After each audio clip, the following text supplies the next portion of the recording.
Meu ouvinte, passemos ao estudo de Hebreus, esta preciosa epístola do Novo Testamento, cuja autoria é ainda desconhecida, mas de cuja inspiração divina nenhum crente duvida. Estamos no 6º capítulo, na seção que vai do 4º ao 8º versículo.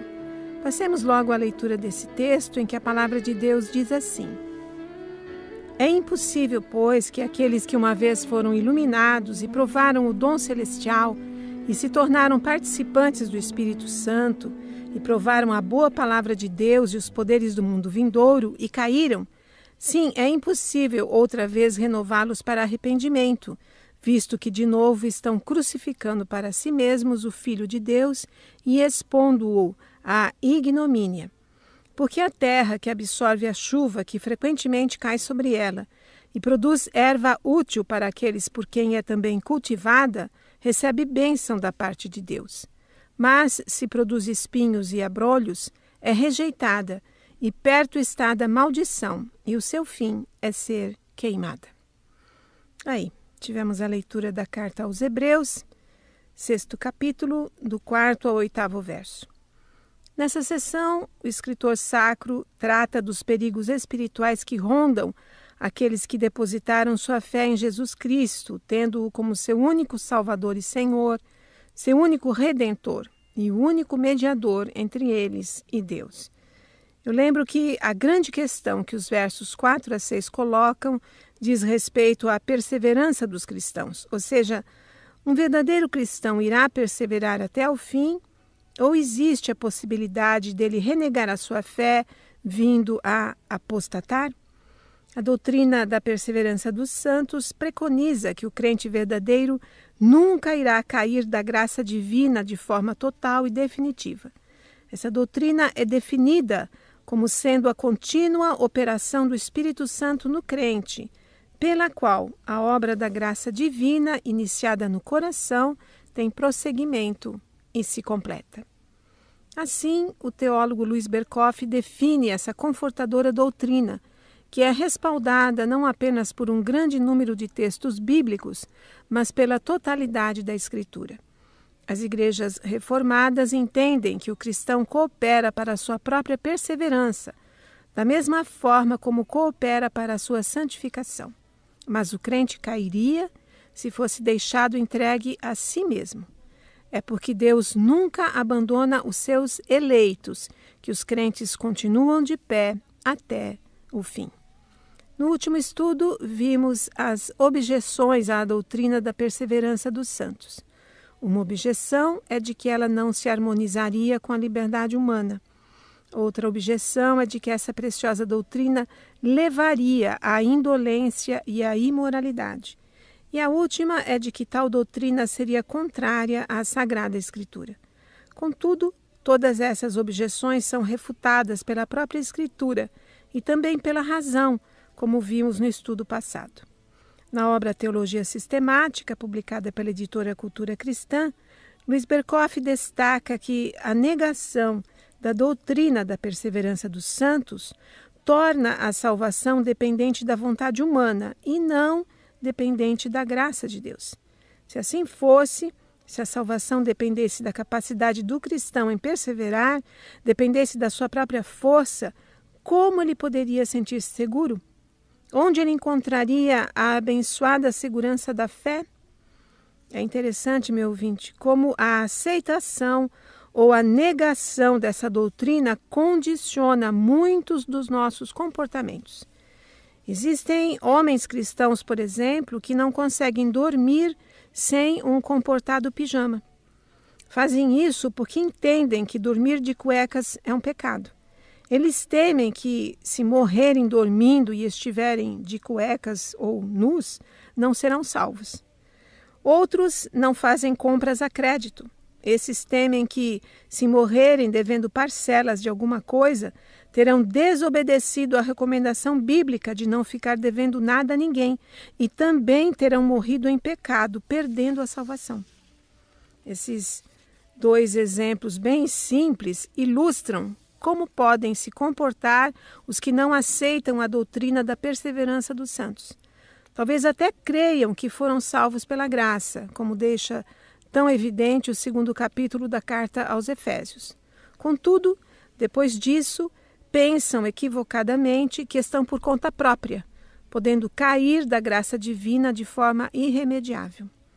Como dizem os autores do livro A Reforma, Felipe Fernandes Asbesto e Derek Wilson, os comportamentos são as sombras das doutrinas. Voltando ao nosso texto de Hebreus, concluímos que a forma de se harmonizar essa doutrina com a afirmação do 6º capítulo, versos 4 a 6, é considerar que os eleitos de Deus, aqueles que Ele chamou de acordo com o seu bom propósito para serem seus filhos em Cristo, aos quais Ele selou com seu Santo Espírito, esses jamais irão apostatar.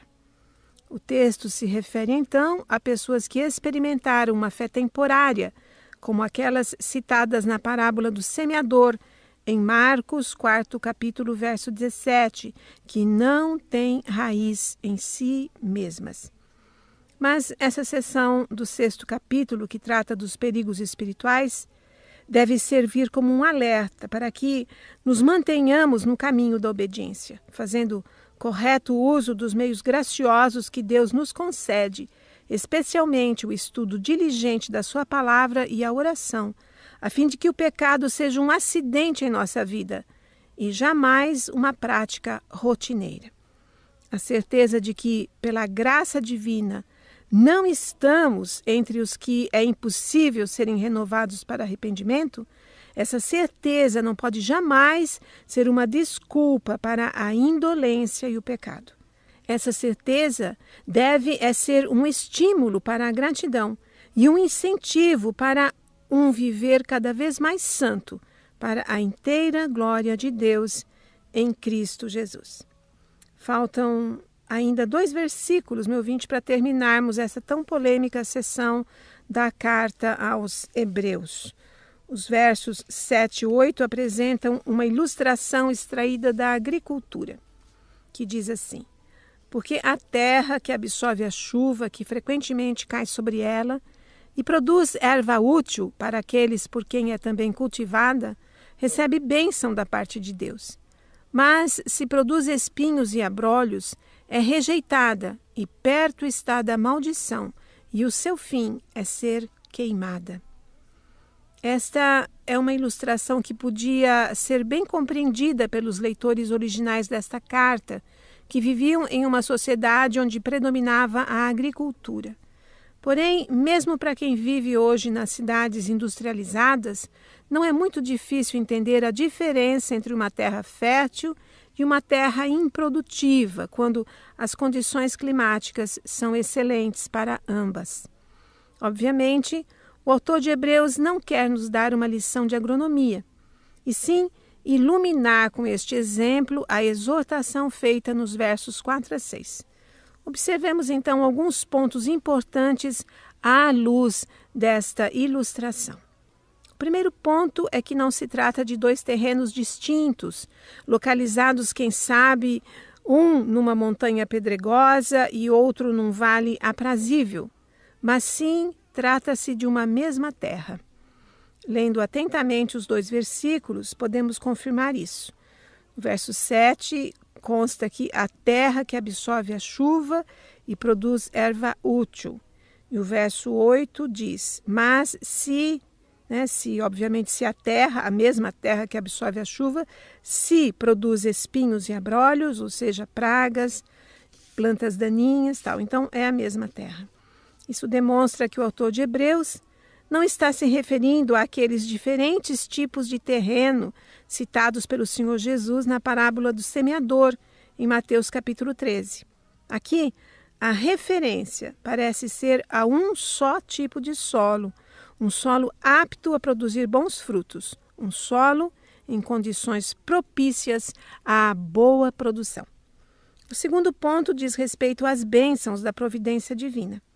Veja que a chuva frequentemente cai sobre essa terra, como diz o verso 7. É fato inquestionável que as bênçãos do Senhor são continuamente derramadas sobre toda a sua criação. Contudo, O coração humano é tão egoísta e ingrato por natureza que muitos ignoram ou não reconhecem o quanto são continuamente abençoados ao terem à sua disposição coisas tão simples como o alimento diário, por exemplo. Coisas que não teríamos se não houvessem as chuvas ou as reservas de água para a irrigação. Poucos são os que agradecem pelas bênçãos do dia a dia e reconhecem, como o profeta Jeremias, que as misericórdias do Senhor são a causa de não sermos consumidos, porque as suas misericórdias não têm fim, renovam-se cada manhã. Grande é a fidelidade do Senhor. Jeremias escreveu isso no livro de Lamentações, 3º capítulo, versos 22 e 23. Poucos são capazes de louvar a Deus em reconhecimento pelo fato de que é Ele quem sustenta toda a vida. O autor do Salmo 104 faz isso de uma forma magnífica. Eu destaco apenas os versos 10 a 14 desse salmo, em que o salmista declara: Tu fazes rebentar fontes no vale, cujas águas correm entre os montes, dão de beber a todos os animais do campo. Os jumentos selvagens matam a sua sede. Junto delas têm as aves do céu o seu pouso, e por entre a ramagem desferem o seu canto. Do alto de tua morada regas os montes, a terra farta-se do fruto de tuas obras. Fazes crescer a relva para os animais e as plantas para o serviço do homem, de sorte que da terra tire o seu pão. Sim, meu ouvinte, as misericórdias do Senhor renovam-se continuamente sobre a terra e sobre todos os que nela habitam.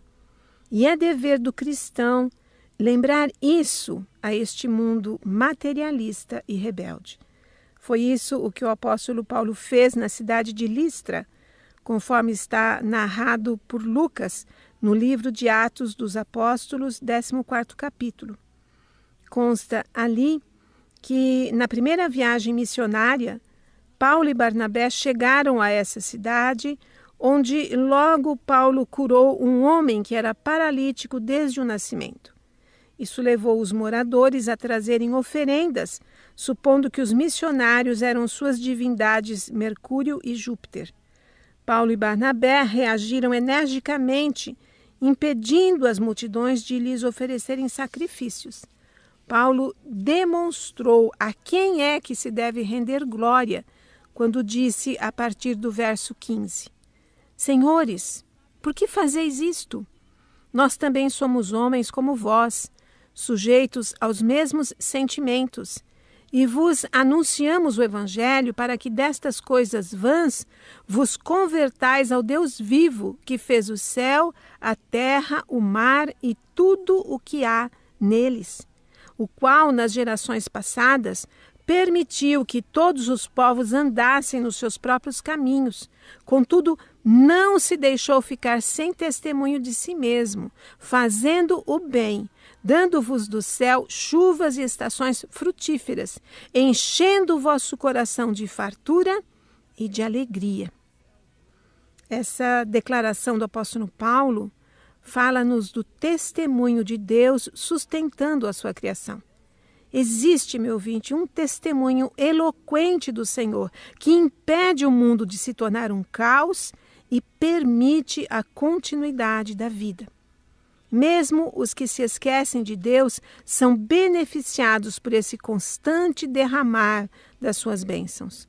E até mesmo a alegria dos ímpios muitas vezes é consequência da bondade divina, ainda que eles não reconheçam ou não se importem com isso.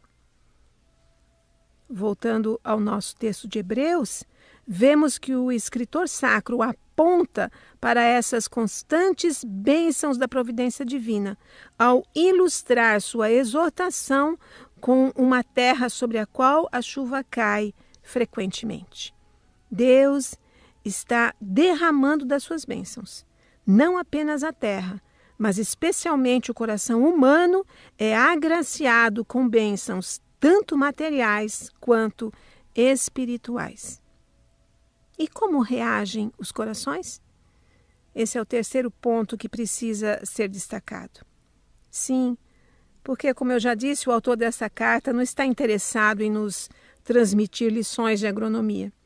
Essa terra da sua ilustração é o coração dos seres humanos que recebem as bênçãos de Deus, incluindo aí sua mensagem de perdão e de vida por meio de seu Filho, Jesus Cristo.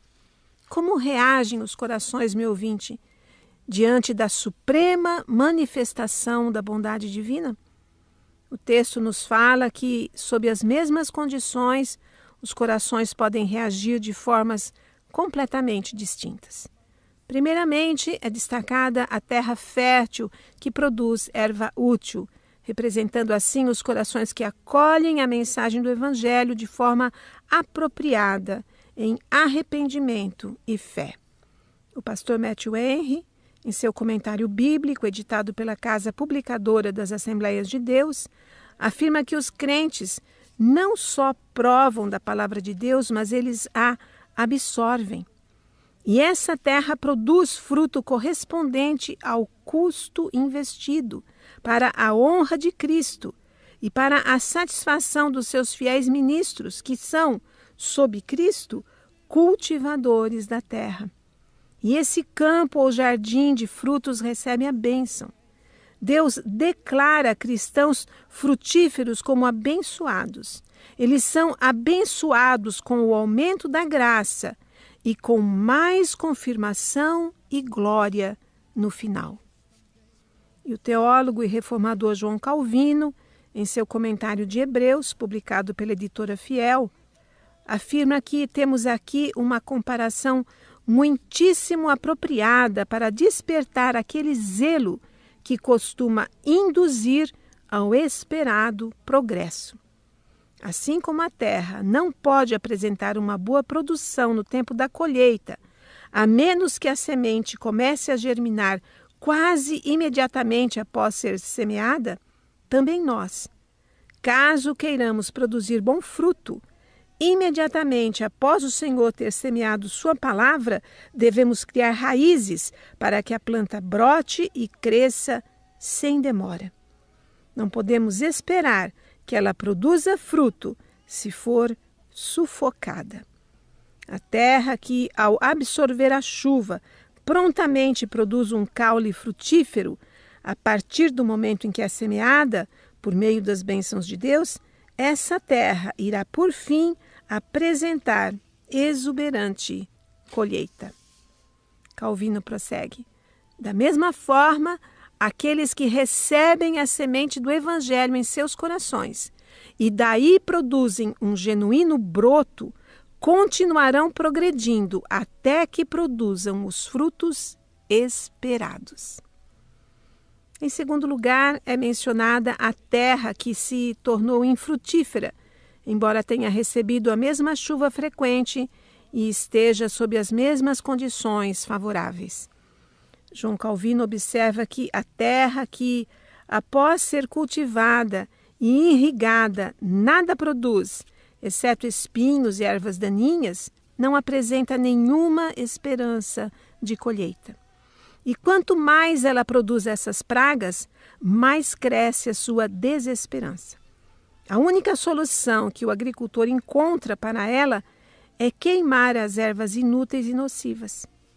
Semelhantemente, aqueles que adulteram a semente do Evangelho, seja por indiferença, seja por seus apetites depravados, não produzindo qualquer sinal de progresso positivo, demonstram em sua vida que são desleais e reprováveis, de quem não se pode esperar nenhuma colheita.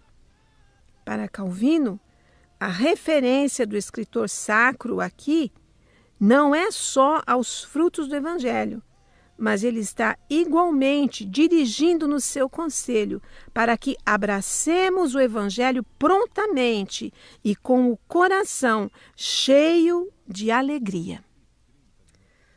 Tendo tudo isso em mente, meu ouvinte, chegamos ao quarto e último ponto que devemos destacar desta sessão do 6º capítulo. Trata-se do fato de que as bênçãos de Deus não fazem prosperar espiritualmente um coração incrédulo. Temos que olhar essa ilustração da terra em relação aos versos anteriores, pois Hebreus, capítulo 6, versos 4 a 8, compõe uma sessão focada na controversa questão da possibilidade ou não do verdadeiro cristão abandonar a fé. Já tratamos desse assunto nos 2 estudos anteriores, o estudo de número 45 e o 46. Eu creio que tratamos até exaustivamente. Os adeptos da teologia arminiana dirão que o cristão está sujeito a apostatar, a passar do lado de Cristo para o lado dos que o crucificaram. Para esses, o cristão não está verdadeiramente seguro enquanto viver neste mundo, pois sempre dependerá da sua própria capacidade de resistir ao pecado de qualquer forma em que o pecado se apresente. Assim, o risco de apostatar da fé em Cristo será um perigo real a persegui-lo continuamente e do qual somente se livrará ao cruzar o portal que separa esta vida da eternidade. Os que seguem a teologia arminiana, ou que pelo menos a aceitam neste ponto, por certo entendem que o cristão pode vir a se tornar essa terra que, embora regada regularmente, somente produz nulidades e ervas nocivas. E assim, ao cristão infrutífero só restará maldição. Por outro lado, os seguidores da teologia calvinista, entre os quais eu me situo, dirão que o 8º verso do nosso texto não está se referindo ao cristão verdadeiro, pois este foi eleito por Deus antes da fundação do mundo, predestinado para ser adotado como filho por meio de Jesus Cristo, e isso de acordo com a livre e soberana vontade de Deus, e para o inteiro louvor da glória divina, como tão bem está no 1º capítulo da carta aos Efésios. Os seguidores da teologia calvinista olham para passagens polêmicas como esta seção de Hebreus, cujo significado é reconhecidamente obscuro, e procuram iluminar passagens assim, com a luz de outros textos cujo significado é mais claro, como o texto de Efésios que acabei de citar. Olham para a totalidade da Escritura, a fim de poderem interpretar textos complexos como este. Não é por outro motivo que 2 dos 5 tópicos principais com que o calvinismo pode ser, a grosso modo, resumido, dizem que a graça de Deus é irresistível e é necessário que ela seja assim, porque o eleito é salvo independentemente da sua vontade, pois o Espírito Santo o dirige irresistivelmente para Cristo. Outro ponto da teologia calvinista diz que a perseverança ou preservação dos santos implica em que os eleitos irresistivelmente salvos pela obra do Espírito Santo jamais se perderão. Esse é o ponto final do sistema calvinista. Assim, para os calvinistas, o texto de Hebreus, capítulo 6, verso 8, não fala de verdadeiros cristãos, e sim daqueles que, embora recebendo bênçãos consideráveis, jamais foram regenerados. A esse respeito, o professor Simon Kistemaker, em seu comentário de Hebreus, publicado pela editora Cultura Cristã, afirma que, se o coração do homem é mau, todas as bênçãos de Deus não o farão prosperar espiritualmente. Ao contrário, as bênçãos de Deus, quando rejeitadas por um coração incrédulo, finalmente são transformadas em maldição, e o incrédulo está condenado. O propósito da ilustração do autor, para o professor Simon, é advertir os destinatários dessa carta que simplesmente observar, provar e experimentar as bênçãos de Deus não pode salvar uma pessoa, a menos que um novo nascimento espiritual genuíno aconteça. Quando o novo nascimento é evidente e as bênçãos de Deus são recebidas com ações de graça, uma vida espiritual se desenvolve e produz fruto. As palavras de Jesus em Mateus 7º capítulo, verso 20, por seus frutos os conhecereis, são reveladoras. Não somente a chuva, mas a chuva e o labor gasto em cultivar a terra determinam a colheita que a terra produz. Diante de tudo o que pudemos refletir a respeito de Hebreus capítulo 6, versos 4 a 8, certamente devemos extrair um forte estímulo para perseverar em nossa carreira cristã, meu ouvinte. Deus derrama suas bênçãos. Cumpre-nos fazer o que nos cabe com os meios que Ele coloca à nossa disposição. Jamais seremos tão frutíferos quanto estamos destinados a ser, sem o uso dos meios de graça, especialmente o estudo da palavra de Deus e a oração. A palavra de Deus é o arado que passa pelo terreno do nosso coração, arrancando as raízes mortas e as pedras, deixando o local propício para que a vida se manifeste e venha a boa colheita que agrada e glorifica ao soberano agricultor. Cremos que, com esse propósito, tal passagem encontra-se na Bíblia. Sejamos sábios, meu ouvinte, e tomemos para nós essa exortação. Embora sabendo que nada nesta vida poderá nos separar do amor de Deus revelado em Cristo Jesus, vivamos em santo temor e obediência, não menosprezando tão séria advertência. E que tudo em nosso pensar e em nosso agir seja para a inteira glória do Senhor, a quem pertence toda a honra e todo louvor, hoje e sempre. Amém.